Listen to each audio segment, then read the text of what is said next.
Frigidaire. It means the first electric refrigerator, the first compact electric range. Now, there's the Frigidaire Gallery Range with Symmetry double ovens. It's designed to cook multiple dishes at multiple temperatures, so you can prepare the entire meal at the same time. Frigidaire, over 90 years of legendary innovation. See the full line of Frigidaire appliances at Ventura TV Electronics and Appliances. Hi, I'm John Mallos. Welcome to this live edition of Connect with me on the showroom floor at Ventura TV on this day. It's on the air, off the presses with one of our favorite media experts, and there is so much to talk about. I'm talking about the protest in Ferguson, in New York, all over the country. In fact, last night in Oakland, and we'll talk about that alleged rape story in Rolling Stone magazine. 436-ME-TV, option 11. It'll be a fun program today. Back in a moment.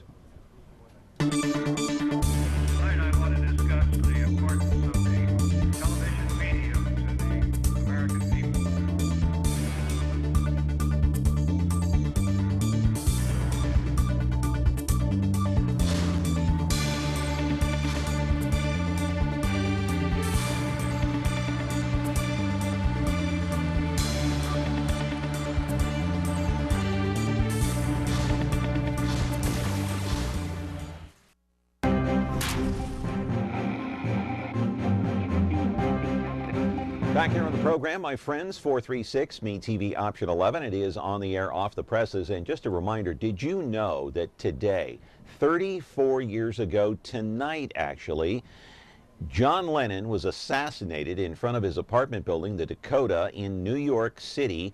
Monday Night Football was on that night, and Howard Cosell made the announcement. He broke the story that John Lennon had been shot in front of the apartment, dead upon arrival at the hospital. In fact, it was 34 years ago exactly, because today is Monday and it happened on a Monday night. By the way, John Lennon would have been 74 years old. Paul McCartney, 73. The man is still touring. Hey, by the way, you're watching us on Comcast Channel 187, 43.6, 13.1 every day, Monday through Friday. You can catch the replay today at 2 o'clock on 13.6, 8 o'clock tonight on 13.5. And today's program is sponsored by our very good friend now, Dr. Thomas Casagrande. He is the owner of 2020 Optometrics. He's got more than 2,000 frames. If you want to go over there and check them out, you know, go over there and get better looking frames than what I have here. See what I mean? I got to go to Thomas Casagrande to upgrade the frames here on these glasses. Anyway, today I am outraged. Outraged the fact that so much of our media today is driven by social media, Facebook, Twitter, Instagram. Case in point, the Rolling Stone magazine. I want to take you to the picture. There it is right there. Keep that up there for a moment, because I got to talk about this. You know, the publication is now backing off its blockbuster story about sexual assault charges at the University of Virginia, placing the blame on itself and not the alleged victim, Jackie. She claimed that she had been gang raped by not more than 8 men on campus back in 2012.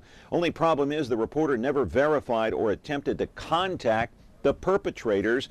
In fact, Jackie asked the reporter to go with her side of the story without any verification, and now her story has many cracks in it. Problem is, the story appeared on all the major TV networks, CBS, NBC, ABC. What comes into question is simple. Was the Rolling Stone magazine creating news and giving off the perception that women all over the country are being gang raped on campuses like the University of Virginia, USC, Notre Dame? Live in our studio now is Dennis Hart, our media expert for the day, to try to explain all this and what's going on with the reporter, with the magazine. Your phone calls are important to this program. 436-ME-TV, option 11.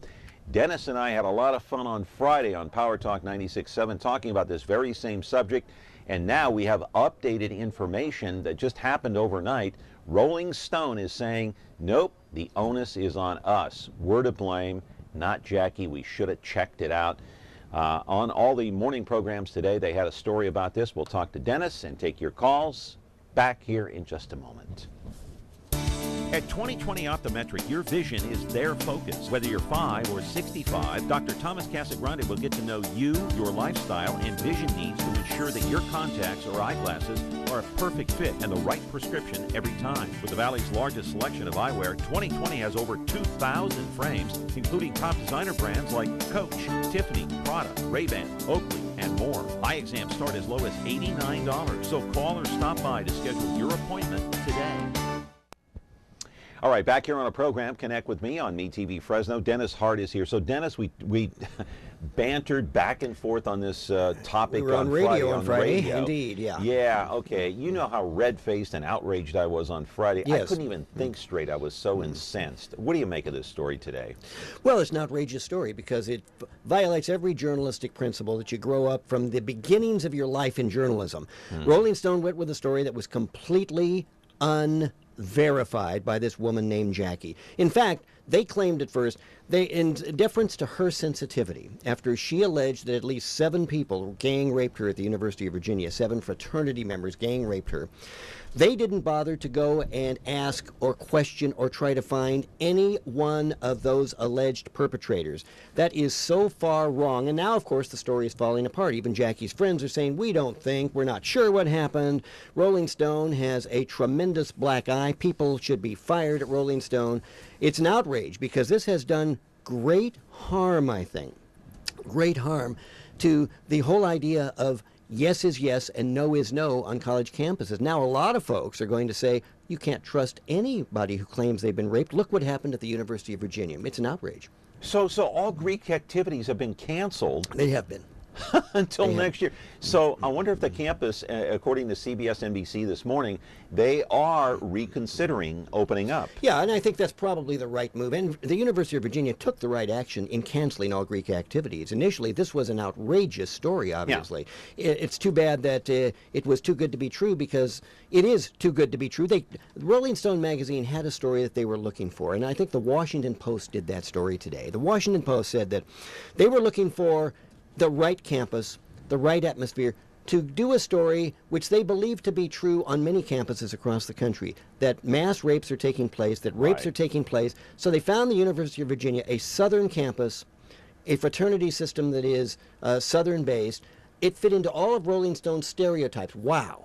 If this happened on a southern campus. We all know the South is different from the rest of us, don't we? Yeah. So they found the campus that would fit their stereotypes. The story was too good to be true. It's not true, apparently. So the stereotype being what, Dennis? That men are more aggressive towards women? Yeah, men are more aggressive than... Oh, yes. The South is a different part of the country. Everybody in the United States believes that. Certainly magazine publishers, many of them believe this. It is more brutal. It is more base, if you will. Racist. No question about that. No question. This fit into it, didn't it? Yeah. Here's a university that is founded, by the way, by Thomas Jefferson. Yeah. A great university. Yeah. But it's what, 200 years ago or something? Yeah. It's in the South. Okay. Now you've got a fraternity. These rich, privileged, white fraternity boys, okay, are out there, and they get away with murder because their daddies and their moms have tremendous power in their communities. That fit the stereotype. Sure. And Rolling Stone, by not checking to see, could this possibly be true? Could what this woman alleged possibly be true? They didn't want to check that out. They wanted the story to be true, and therefore they let it go. Well, wasn't it the same case at Duke University with the lacrosse team? 2006. That's correct. And what was the outcome of that story? I think it was found to be false, That's right? correct. That is correct. Yeah. So, again, you had a narrative there, though, Duke University in the South. And you had these... White privilege. White privilege, which is playing out in some other things we're talking about today, by the way, as well. The Eric Garner thing, we're going to talk about that, the grand jury stuff. But this played into that narrative that the magazine wanted to be true. Now, what about the role the reporter played? The reporter was obviously bogus. She obviously put something over on Rolling Stone magazine. But it was their responsibility. Their responsibility to check this out. That's why heads need to roll at Rolling Stone. You remember Howard Cosell. Of course. Okay, I loved Howard Cosell. Sure. And on this, the 34th anniversary of John Lennon's assassination, he announced on Monday Night Football. Right. You were listening. I watched it. I was watching. Yep. I want to quote Howard Cosell, one of the all-time great broadcasters. I'm going to say this about the Rolling Stone magazine. As Howard once said, not about Rolling Stone, but about some other publication, Rolling Stone, in my opinion, is one of the most undistinguished mediocrities in the print media. Can you hear Howard saying that? Of course. And this fits into his narrative, doesn't it? Because why would anybody believe anything from this moment on that Rolling Stone magazine publishes? I realize it plays a role in pop culture, right? People love all these edgy stories about these pop stars and all of this. But here they tried to get serious. Here they were out of their element, weren't they? Here they were covering something that is a national point of discussion. Rape on college campuses. It's an issue. Yeah. They've trivialized it with this story by making this outrageous claim. Outrageous, that is apparently not true. What's that done to the entire conversation? It's a slap in the face to those women who are legitimately raped. That is correct. And that does happen on college campuses all across this country. Okay, and it always boils down to, and let's face it, it's a he said, she said at some point, isn't it? Because the guy's always going to deny it, the woman's going to say it happened, and who's put on trial more often in the court of public opinion? The woman. Well, I mean, she must have put herself in position to have this happen. She must have dressed provocatively. Well, that doesn't give a man the right to rape somebody when a woman dresses in a certain way, etc. Right. And this whole thing that Rolling Stone's done now has trivialized that conversation, made it almost poisonous to have the conversation. And so why didn't the Rolling Stone go after the other side, try to interview the perpetrators? Because... Okay, I know that Jackie, the alleged victim, said, no, please don't do that. But is it they were trying to drive the agenda, or yes, what? They didn't want that story to prove to be false. They wanted it to be true. Let's be clear about this. Any responsible journalistic organ with a story like this would not publish, would not put it on the air without asking the alleged perpetrators, questioning them, trying to reach them so that they have a chance to deny it. If Rolling Stone had done that, they never would have run this story, because look what we found out. On the night that she says this allegedly occurred at a party at this fraternity, there was no party at that fraternity. The man she initially finally came up with a name for, nobody knows that man at that fraternity. He's not a member of that fraternity. In other words, all Rolling Stone had to do was any sort of basic checking. Did you have a party that night? Journalism 101? Journalistic 101. And it didn't happen because they did not want that story to be false. They didn't want to have any doubts about it because it fit into their pre-existing narrative, which is that at Southern universities, men go crazy and get away with it with women. That was their narrative. Yeah. Well, some do. Some do. Some do. Yes, some do. And not just at Southern universities, every university. Everywhere. USC, Notre Dame, every campus on America. It happens. A journalistic atrocity, my friends, here on Connect With Me. We are talking about that today. 436-ME-TV option 11. If you want to join the conversation, so much more to get to besides Rolling Stone. Kind of fits along our narrative today, what we're talking about. We're talking about an agenda by the media. Back with you and our phone calls. Today's program sponsored by Dr. Thomas Casagrande. This fall, there is a place, familiar and inviting, timeless and warm. Me TV, a place all your own that you can call home. Hi, honey, I'm home. This fall, home is where you'll find me. You mean to tell me that's all there is to it? That's all. Me TV Fresno, channel 43.6 and Xfinity 187. Gosh, there is so much to talk about today and so many things to get to, Dennis. I don't even know where to begin. Well, we just started with Rolling Stone. Yeah. Let me ask you a couple of more questions about Rolling Stone, then we'll move on to something else. But is Rolling Stone done? Are they finished? Should they just close their doors and go home? No, because there's always going to be a group of people who want to read that sort of stuff, read what Rolling Stone puts out. Are they left-wing? Well, they were in this particular case. Yeah, they're liberal. They're liberal like many pop culture organs are. No, they're not done. What they need to do to regain any credibility is very simple, and we talked about it a couple of minutes ago. They need to fire those editors who were responsible for allowing this to go to press. What about the reporter? Well, the reporter should never report for them again. In fact, she should never report for any publication again because she made up the story. It's like the Janet Cook story in the Washington Post years ago. Remember that? Where she talked about the 8-year-old who was addicted oh, gosh, yes. to drugs. And Whatever happened to her, And by remember, the way? they won a Pulitzer Prize for that one. Okay? And it turned out not to be true because there was no 8-year-old. It was just too good a story for the Washington Post to actually check before it went to press. So they, And what about the reporter, and I forget his name, from the New York Times several years ago down in Texas, making up all those stories in the New York Times? Yep. Forgot his name. That made headlines too. It happens in the best of publications, and the Washington Post and the New York Times are among our best publications. Rolling Stone is not. Rolling Stone is a pop culture, celebrity-driven magazine, okay, which got into over its head with this story. Shouldn't have been doing this story. What's Rolling Stone doing this story for, etc.? Yeah, they have no business doing this story. No. Okay, I want to change topics here just a little bit, and well, let me ask you before we move on. Have you seen anything along the same line locally with a similar story like what you saw in Rolling Stone? You're talking about in terms of sexual assault, or not sexual assault, but just someone, a reporter, not doing his or her Well, job, yes. not checking the facts. Have you seen that happen here in Fresno? You and I were involved in a story like that 15 years ago at Channel 26. Let's take a call first before you mention. Hold Hang that on. thought. Oh, hold that thought, my friend. Caller, are you there? Go ahead. Yes, I enjoy your guest. He's an excellent Thank you. guest. Thank you so much. What it seems to me is that you have news that's based on information and fact, and then you have entertainment, which is based on how you feel. And the news is basically now entertainment, not based on fact or information and data.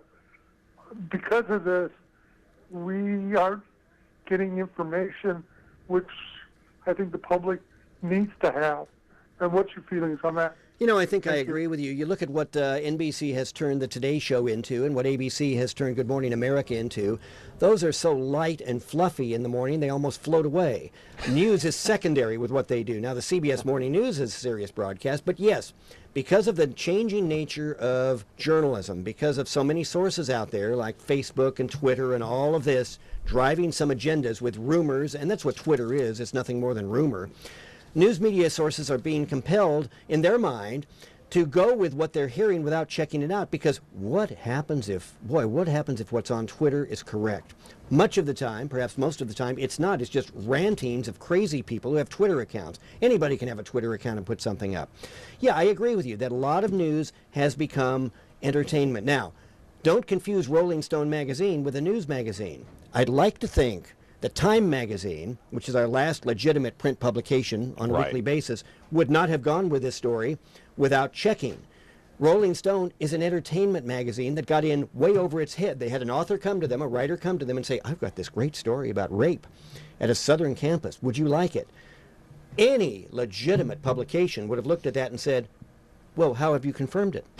Have you contacted law enforcement? Have you contacted or tried to contact the alleged perpetrators? And when the answer came back, no, it's a very simple thing. You don't publish it. So yeah, I agree with you. A lot of news has become entertainment, unfortunately. Caller, you're next here on Connect with Me. Go ahead. How you doing? Good, man. Hello. How's it going? All right. What's your question? You're on the air. Well, I'd like to comment on what we're talking about here with rape in the college and just sort of in general how society sort of perceives people, women that are raped or are they say that they are, or I guess that's not the right word, but what's your question? What's your question? As far as, well, how gosh, I don't know how to state it. Go ahead. Hurry, we're short on time. What's your question, sir? Hello? I guess we lost him. Well, I think go ahead I and know, pick up on I that. have a hunch. I know what he was trying to say. Yeah. That society looks at women, in many cases, who claim to have been sexually assaulted as if they deserved it. I think that's where he may have been going, because of the way they were dressed, because of the positions they put themselves in.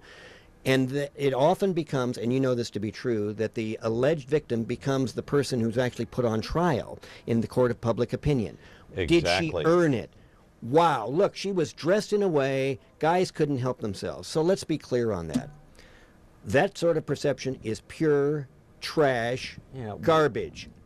No woman who's dressed in a certain way deserves or has earned a sexual assault. That's a misogynistic point of view. That's obviously a caveman type thing. And if that's what the caller was trying to say, that society perceives it, I believe that in some cases is true. And before we get into the local story, about 20-something years ago, I recall a trial that took place. I can't remember where it took place. I was living in New York at the time, and it was I called it the Blue Dot trial. One of the Kennedys on trial, and William Kennedy Smith. Yes, William Kennedy Smith. Yes. And actually the victim was on the witness stand. The trial was televised by Court TV, and they put a blue dot over her face. Remember that? Yes, I do, of course. Yeah. The Blue Dot trial. Now, of course, they wouldn't do that. Now they'd super the name right underneath, and they say alleged victim, and she'd be having to defend herself for even bringing the charges. Oh yeah, of course, I remember that. Weren't the charges? I don't know what happened in the trial. What happened to Smith eventually? I forgot if he was found innocent. I believe he skated. I believe he skated on this one. I believe he did. I believe he did. William Kennedy Smith. Yeah. Yeah. Okay. Let's go back. As many people know, Dennis and I worked together at KMPH. Oh, got to hold that thought again. I'll hold it. Got to hold that thought. Hold on to it. Again, darn. Okay.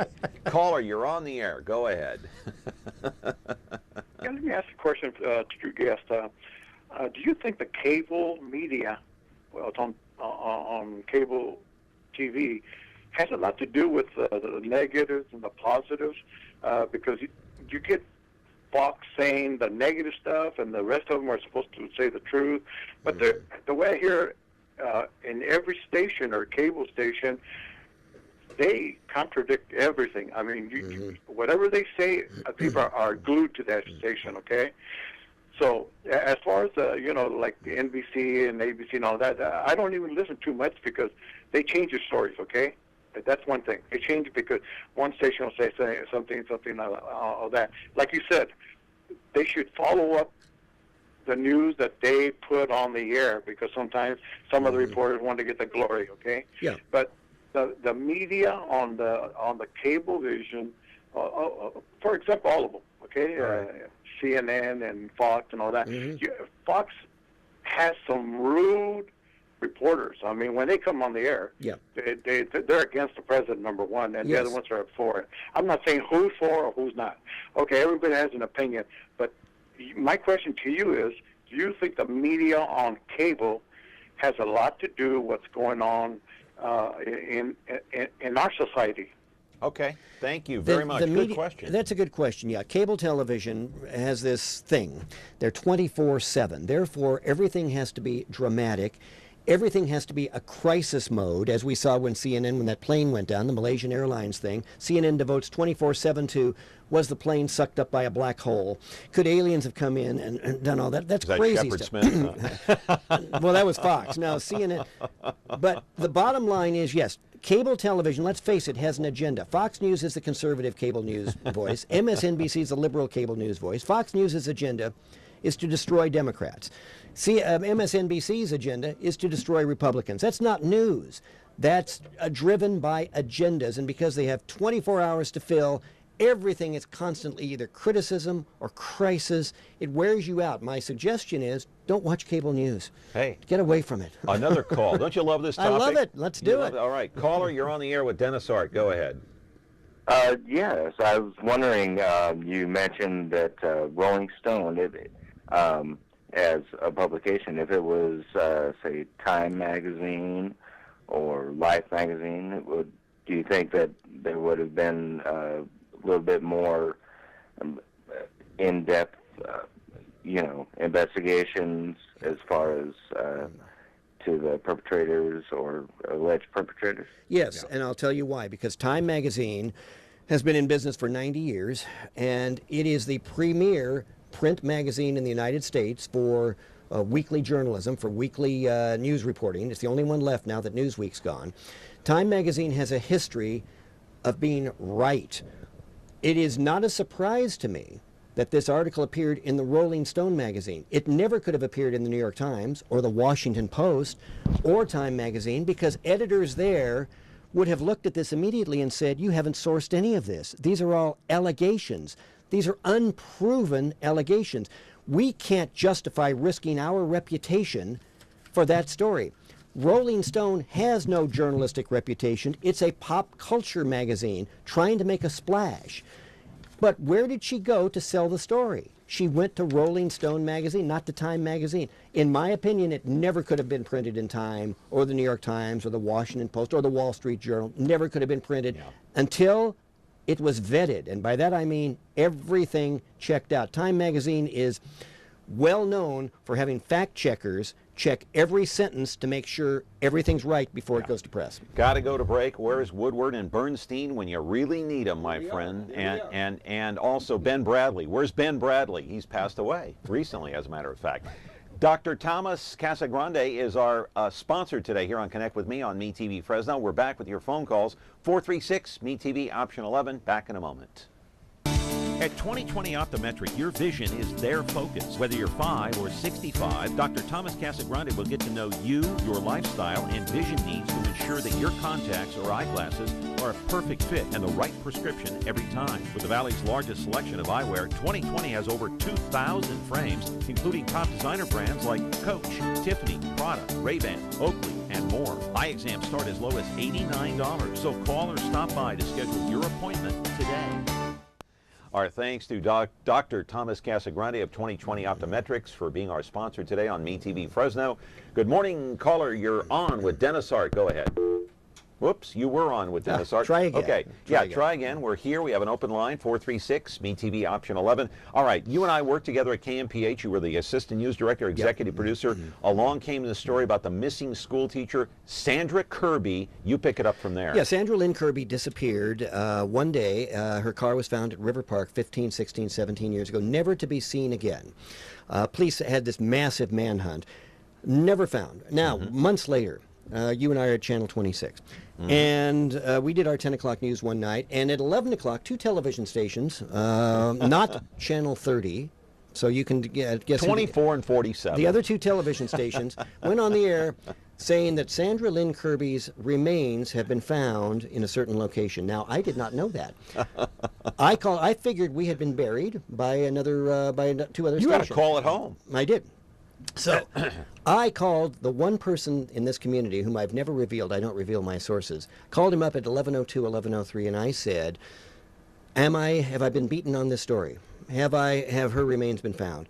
And he said something to me that I have never forgotten. He said, if you go with that story, and these were his words, if you go with that story, you will regret it the rest of your career. I believed him. We in Channel 30 held off for 5 days. We never reported that those remains were found because I did not believe they had been found. We could have done that very easily. We could have said that sources are saying or that it's being reported. And you remember in the newsroom, people were pressing. I recall. Why aren't we putting that on the air? And my answer was because I don't believe it to be true. 5 days later, we were the first to report, once they had actually done the testing on the bones, it was not Sandra Lynn Kirby. It was animal bones. We were the first to report that. That had great repercussions at the other two stations. The news directors at those stations left within a year or so after those erroneous reports. Now, to our credit and to Channel 30's credit, we held off because we did not confirm that. We could not confirm that. I don't want to go with it. I never wanted to be in my career the first to be wrong with a story, only the first to be right. I couldn't confirm that story. And to this day, the body and the remains of Sandra Lynn Kirby have never been found. Her husband, or ex-husband maybe, stood as a possible suspect. Person of interest only by police, but never accused of anything, never found any evidence, and so to this day it remains a mystery. It's one of the great unsolved mysteries in the last 40 years here in Fresno. It's a cold case. That this woman could disappear, this beloved teacher, could disappear in broad daylight, her car found at River Park, never to be seen again. Now, the police, and I have police contacts, I've had, obviously, as a reporter, you have them, they believe they know who did it, and they believe, who the person is. Well, we won't mention names. We're not going to mention names. No, of course not. We can't verify it. We can't verify that, okay? But my point being, in that particular situation, what did we do at 26? We did the right thing and not reported that because we could not confirm it. Yeah, and the other thing is, before we move on here, some time to talk about this. Vincent McGraw, the Fresno County Superior Court judge, who was found guilty of surfing the internet for porn on the county computer. I received a call from a woman who worked at the courthouse while I was at KMPH, telling me she has a story and that Judge McGraw was guilty of surfing the porn sites on a company computer, the county computer. And I said, well, look, I have no facts.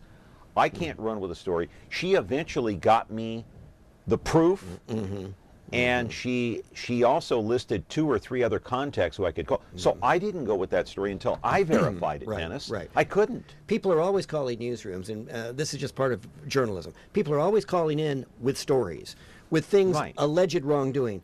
A responsible journalist doesn't put that on the air. You check it out. And that means talking to the person who's being accused of this wrongdoing. Tell me about this. You check records, etc. That's what to this day on this McGraw story, even though it was right, I'm glad I waited until I checked it out. Of course. Because I felt good about it. Because, exactly, you're destroying people's lives if you go with incorrect information. All right. Caller, you're on with Dennis Hart. Go ahead. Yes, I was listening to what you were saying about this, the teacher, Sandra Kirby. Yes. Yeah. It's so sad that nobody ever, was found to at least bring some peace to the family. And, I watched, like, Investigation Discovery and all these channels, and they put on, like, with the Yule family and this other lady that, from Clovis that killed her husband. They've had those there, and also there's been about 2 or 3 cases from Fresno that they've done on TV, but never this one, and this needs to be, out there. This one, unfortunately, unless a body is found, and of course DNA is much more advanced now, the science of it, than it was even 15 years ago, as you know. So if bones are found, that they can figure out whether they're related to Sandra Lynn Kirby, but because no remains have ever been found, you could never charge anybody with a crime. You have to have some evidence. You have to have more than circumstantial evidence. Now, the police, I can tell you that this was one of the most investigated cases by the Fresno Police Department that I've seen. Virtually every resource was put into this. She was a widely known and beloved school teacher in this city. There's absolutely no question that the police looked at this.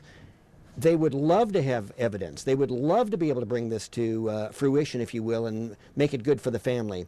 But without a body, without some indications of where that could be, and the theory always was that she was taken into the Sierra somewhere and her body was dumped. The Sierra. We don't know that. No, that was the theory. That was the theory. Sierra's a big place.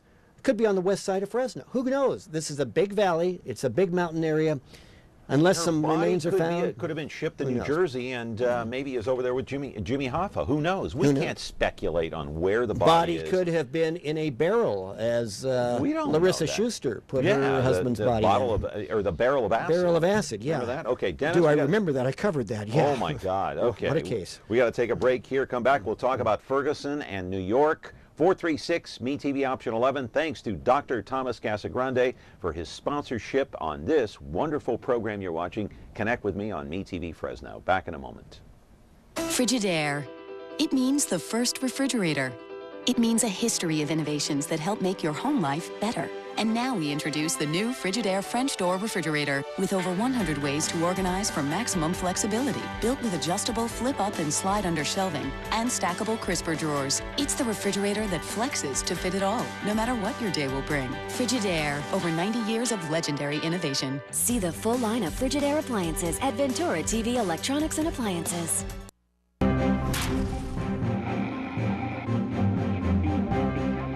Back here on the program, time to shift gears now. And remember this, hands up, don't shoot. Is that another false narrative? Yeah, apparently Ferguson. it is. Apparently it is, yes. And why is that? Because the news media went with a person who claimed to have seen that. And of course, once we heard the grand jury testimony about what happened between Officer Darren Wilson and Michael Brown, it became pretty clear that everything was murky, that there was reasonable doubt on what happened here, and the grand jury came out with no indictment. Why is that? And I want to put a picture up of Michael Brown and Darren Wilson. Michael Brown, of course, the suspect in this case, died in a shootout. Shot dead. There he is, 18 years old, Ferguson, Missouri, on August the 9th. Darren Wilson, the officer, there he is. The grand jury decided not to indict him. So if all the evidence showed in the grand jury report 8 African-American witnesses who basically said, look, here's what happened. Brown was the aggressor, yet you had this one eyewitness who gave false testimony to NBC, ABC, CBS. The first day it happened, he said, hands up, don't shoot. Why do the protesters and the media continue to falsely report that narrative? Because in this particular case, and this is different from the Staten Island case, in this case, this is the narrative, how do I want to say this, that some parts of the news media want to be true because it fits in. It's not true. That is correct. As far as the evidence is concerned, it's false. Unfortunately for this particular narrative of the hands up thing, the physical evidence, the forensic evidence suggests otherwise. Suggests that the officer was attacked. Suggests that the guy was running toward him, etc. That the officer feared for his safety, for his life. Well, Dennis, just like in the Rolling Stone magazine, whatever happened to getting to the truth? That's correct. Where does the truth lie? Because do we care about the truth anymore? Some media don't. Some media do not. This was too good a sound cut, wasn't it? Too good a sound cut, the hands up thing, even though nobody could corroborate that. It was too good. Nobody else could say, yeah, I saw that too. That happened, et cetera, even members of the St. Louis Rams, hands up, Right. false narrative. Right. Hands up. That's right. Don't shoot. That's right. Unbelievable. Now, this particular case, though, there's no video evidence in this particular case. Okay, what you had, the video evidence was Brown, moments before the shooting, roughing up the convenience store clerk as they were robbing the store. That still doesn't prove what happened between him and Correct. Wilson. That's the only video evidence that we have. Right. All right. Which tends to indicate that perhaps the officer was correct, that he was aggressive. That's how that plays into that. Caller, you're on the air with Dennis Hart. Go ahead. Hi, I was going to try to beat you to it on the Ferguson deal. What would have happened if a black cop shot a white person? Would they get the same reaction that is now the problem in Ferguson and New York? Or what happens if a black cop shot a white person? Okay. You know, that's a great question, and I'm afraid that the answer is, and I'm afraid to say this, that it wouldn't have gotten the same attention. Because the narrative that we have going in the United States right now, and some of it probably is correct, but the narrative in the black community is that there is a white privilege out there, that white cops get to do just about whatever they want with suspects, particularly black suspects, okay? And it is true that many of the victims of police shootings, and there are about 400 a year in the United States, about 400 officer-involved shootings in the United States, fatal shootings. Many of them are black men. Now, the narrative on one side is police are targeting black men. The narrative on the other side is black men are perpetrating many of the crimes in this country. Both are true, by the way. There are a preponderance of black men in prisons in the United States. Why is that? Is it because white cops are targeting them? No. It's because some black men perform some crimes. But now we're so racially polarized in the United States, and this is part of... And I want to roll some of that videotape. We're so racially polarized that black on white really becomes a major story whenever it happens. I want to continue on this same theme here. We'll roll the videotape. We got some protest video from Ferguson where they just burned the city to the ground almost. Yeah. They burned that AutoZone. The dollar store was burned. Yes. They had burned out cars, a parking lot, at least a half a dozen. We got another call coming in. But look at this, Dennis. Yeah. This is the outcome of a false narrative. Hands up, don't shoot. It's ridiculous. We got to take another call. Good morning, caller. You're on the air. Go ahead. Hi. Yes, this is my first time calling and seeing your show, and I was hearing you discuss the past missing persons cases like Mrs. Kirby and all that. Yes. I have a question regarding something that happened here in Fresno a while back. I never heard what happened to this, but it was the Pacific College. His daughter was found. Oh, yeah. The husband and reported her missing. Dorian. She was found in the closet. Oh, yeah. Yeah, you talking about the Dorian? Whatever happened with that? Did anybody find out what happened with that? I don't think and then so. The goes back 10, 15 the other years case too. was a friend of mine. Her mother was murdered, and her name was Alma Tony. Yeah. And they said they were going to try and do stuff with some new equipment that the county got, but I never heard that anything was found on that murder case. So. Well, the Dorian case kind of went away quietly, didn't it, Dennis? Yeah, and I'll tell you what, the police are very good at solving crimes, as we know. Most murders are solved because most murderers tend to be somebody known by the victim, whether it's a relative, whether it's a friend. Some are cold cases. In fact, an entire series on CBS went for years called Cold Case on Sunday nights. Yeah. And we know that, and that actually generated, as an aside, I had never heard the term cold case until that television show made it popular, and now the police are using that when they revisit old cases. So we're going to have to visit some of those cases here on Connect with Me in future shows, maybe talk about the Dorian case. We'll talk about Sandra Lynn Kirby, what police know at this point, because Greg Garner, remember, he was on the police Captain force. Greg Garner, that was, you know, he was a guest here. He was saying, boy, that just sticks in his craw. He couldn't crack that case. He and I spent a lot of time talking about the Sandra Lynn Kirby case over the years. He really took that one almost personally. Yeah, I know. And it was an immense, I can reassure you, it was an immense investigation on the part of the Fresno Police Department. Nothing was spared in trying to find her. They just couldn't. All right, getting back to Ferguson now. Our buddy, your buddy, Al Sharpton, stirring it up. I want to play a soundbite, number one, from Al Sharpton. And I want to ask you on the other side of the video here if, in fact, Al Sharpton is race baiting. Go ahead and play it.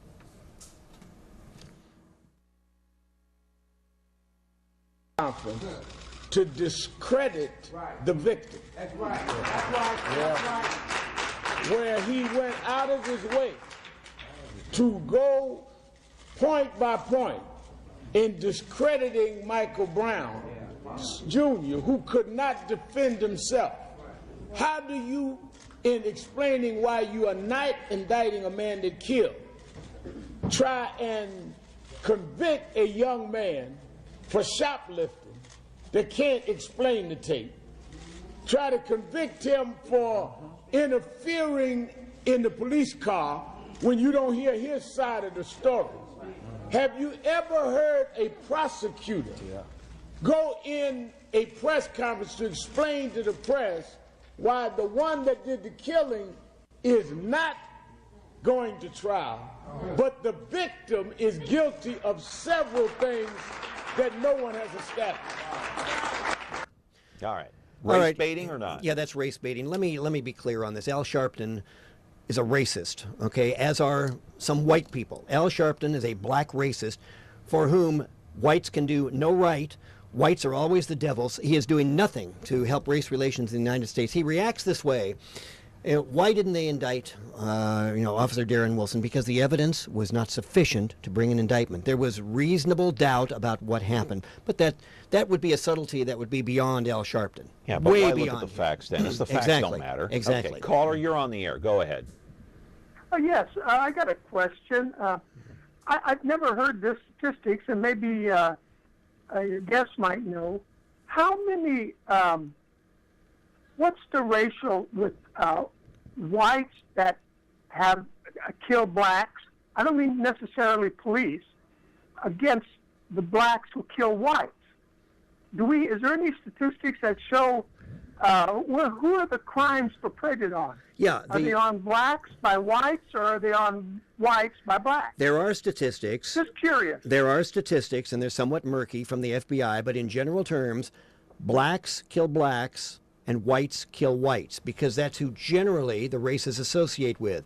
Most crime involving blacks is black-on-black crime. You know why that is? Because what I read about the FBI statistics is because most of the crimes are committed or perpetrated against individuals who they know. That's either correct. Friends or family, right. or That's someone who's a distant relative. Right. In those cases, that's how it happens. Most murderers know their victims. Most victims know their murderers. So because whites tend to associate with whites and blacks tend to associate with blacks, the crime tends to be within those racial units. Now, it is true that when blacks are killed by police officers, most of those who have done the killing, and most of them are ruled justifiable homicides by the police, most of it is white on black because most police officers tend to be white. The problem in Ferguson is that most of the police force was white in a community that was mostly black. There was no diversity in the police department. The protesters have a point in Ferguson.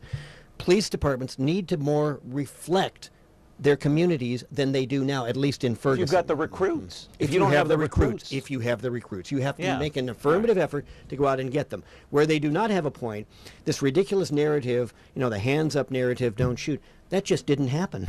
No, that just didn't and happen in it's driving Ferguson. the conversation still to this day on this program. And it's See a that? racial divide, and we have this racial divide that we cannot get beyond in the United States. We're talking about it right now. That's correct. That is You correct. see how effective that was? That is correct. Just from one interview, the day it happened. All right, we're back here on Connect with Me. More from our buddy Dennis Hart, 436-MeTV option 11.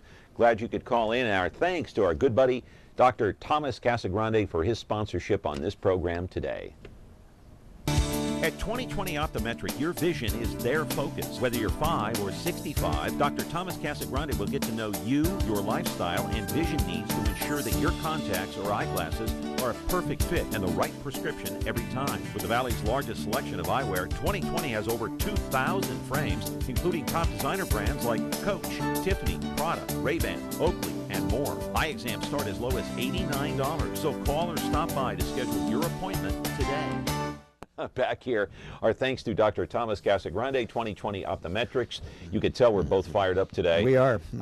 This sticks in my craw, this Rolling Stone magazine thing. I can't get that. I can't sleep at night thinking about that, how irritated I am. But anyway, let's forget about that. Roll a videotape, Eric Garner. Okay, describe what's going on here, Dennis. We're gonna narrate over this video. Okay. You can see for yourself. Cell phone video, by the way, by one of the witnesses in New York, Staten Island. Staten Island. Here we go. All right, here are the police now. Garner was selling loose cigarettes. Here are several officers descending upon him, and one of them put a chokehold on, and now he's on the ground, and he's saying, "I can't breathe, I can't breathe, I can't breathe." This is a 43-year-old, overweight, asthmatic man whose crime was selling loose cigarettes in New York City. One would wonder why 5 or 6 police officers are going after him for this, but they were. Now, some are saying, and you've just seen the video, we all just saw the video. Was it a chokehold? I saw the forearm go like this. Let's be clear that a chokehold was banned by New York by New York City Police 20 years ago. Now, some are saying, when you see the same video there, well, look at that. That's a chokehold. What does that look like? What does that look like? Okay, so you have video evidence of that. Now, there it is again. Looks like a chokehold to me. Now, what the officer said to the grand jury was it was a wrestling hold. Daniel Pantaleo, right? It was a wrestling hold. Okay, whatever it was. They've now gotten him down. And why did they get him down? Why did the officer have to do that? And he's saying, some are saying, well, he was resisting arrest. I saw no evidence of resisting arrest. He was asking, why are you coming after me? Why are you doing this to me? At one point, he puts up his hands. Okay, he did that. Eric Garner did that. That's what generated the chokehold. These are two completely separate situations. One, Ferguson, Missouri, where, in my opinion, the grand jury was probably justified in not returning an indictment against the officer. After months of investigation. In this case, I am hard-pressed to defend the lack of indictment. At least reckless endangerment, involuntary manslaughter. A 43-year-old unarmed man who's not a threat to anybody is dead. And worse, and it's hard to get this worse, but there's more video. There was a second video that came out this weekend or the last few days involving the same incident. Yeah. He's on the ground for 6 or 7 minutes. No one's helping him. Yeah, where's the EMS unit? Right. I don't know. So in my opinion, these are two separate cases. I think there should have been an indictment involving the Eric Garner death in Staten Island, but I think it's justified not to have one in Ferguson. Yeah, paramedics showed up, but they were I think they took their good old time in getting there. Right. But this officer, Daniel Pantaleo, is now on administrative leave. Who knows? His life is ruined now. Right. His career, at the very least, is ruined. And there is the officer in question right there that put that chokehold on Garner. We do have another soundbite, and there is the man. Oh, Eric Garner, with his wife, years old, 43 years asthmatic. old, asthmatic, selling cigarettes, is now dead.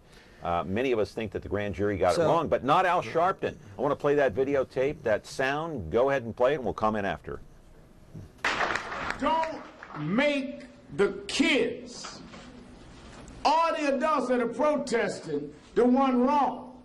We are marching against wrong. We are standing against wrong. And here you now have a man choked to death on videotape and says 11 times, I can't breathe. It is against the police department's guidelines to have a chokehold. It is against the law to have excessive force. But if you are choking a man who is down with other police helping and hovering over him, even if the guidelines don't kick in your mind, even if the law don't kick on your mind, after 11 times of I can't breathe, when does your humanity kick in? All right, Dennis, more race baiting? Well, in this case, he has more of a point, and I think you and I see this point. You have video evidence of what happened to Eric Garner. It looks like a police overreaction. First of all, again, let's go back to this. The man is not armed. We see he's not armed. He's selling cigarettes. Why in the world would you need an army of police, 4, 5, 6 police officers, to put a man in a chokehold for selling cigarettes illegally on the streets of New York? So in this case, I do believe an indictment could well have been brought against the police officer for excessive force in this particular case. Hey, I want to play a soundbite, and then we're going to go to break and comment after. Daniel Pantaleo said, I hope that they will accept my personal condolences for their loss, talking about the wife and family of Eric Garner. But the wife of Eric Garner said this on NBC. Reverend Sharpton, Officer Pantaleo, and for you and also for a family member, has offered his condolences. Can the family find it in their heart to accept it? Would you accept it? Hell no. The time for remorse would have been when my husband was yelling to breathe. That would have been the time for him to show some type of remorse or some type of care for another human being's life when he was screaming 11 times that he can't breathe. So there's nothing that him or his prayers or anything else would make me feel any different. No, I don't accept his apology. No, I could care less about his condolences. No, I could care less. He's still working. He's still getting a paycheck. He's still feeding his kids. And my husband is 6 feet under. And I'm looking for a way to feed my kids now. This fall, there is a place, familiar and inviting, timeless and warm. Me TV, a place all your own that you can call home. Hi, honey, I'm home. This fall, home is where you'll find me. You mean to tell me that's all there is to it? That's all. Me TV Fresno, channel 43.6 and Xfinity 187. All right, Dr. Thomas Casagrande of 2020 Optometrics, our sponsor today. Thanks for that. Let's roll a videotape and take a look at Eric Garner's wife collapsing at a news conference with Al Sharpton. I want to ask you about race relations in general in this country. Yeah. Has this made it worse? Oh, yeah. No question. Ferguson has made it worse. This particular case has made it worse in Staten Island. We have never gone post-racial. What we all would like to believe, we all live in a kumbaya world. This has certainly inflamed it. Look at the polls are showing the reaction to both of these cases, Ferguson and this one. 90%, pardon me, 90% of blacks in both cases believe that an indictment should have been brought. Yeah. Whites have diverged completely on this. In the Ferguson case, most whites do not believe that an indictment should have been brought against. What about New York, though? About half of whites believe an indictment should not have been brought. But in both cases, it's 90%. That clearly shows the racial divide that we have. The truth of the matter is, blacks do not believe in this country that they are getting a fair shake, that there is this thing called white privilege, and these two cases have inflamed it. Quickly, are blacks getting a fair shake in this country? I think they're getting not as fair a shake as money can buy, and generally money goes with white privilege. It does. Yeah. I do not believe it is as unfair as they believe. I do not believe that there are police officers out there in every city aiming for black victims. I don't believe that's the case. Caller, go ahead. You're on the air. Yes, one thing I'd like to comment, the police force will always protect their own, and they'll make up things or trying to change stories. Example, City of Fresno. You have to have 100,000 proofs that the officer was guilty. But most of the time, all officers will cover themselves up. Those officers in New York would have told the guy, hey, that's enough, pull up. But they don't. They're trained to let a guy get hurt or killed. And the problem is you have a lot of officers that are simple-minded. They don't understand what's right and wrong, or they're scared to speak up. Now it's the truth that they have a problem with the police officers. They have to learn to control their anger, and the chief of police have to learn to say, wait a minute, let me look into it before I protect my own. Let me comment in two regards to that. There is an institutional bias involving officer-involved shootings in that prosecutors and the judicial system tends to side on the side of police because they're both in the same game, which is law enforcement. That's not necessarily bad, although it can be.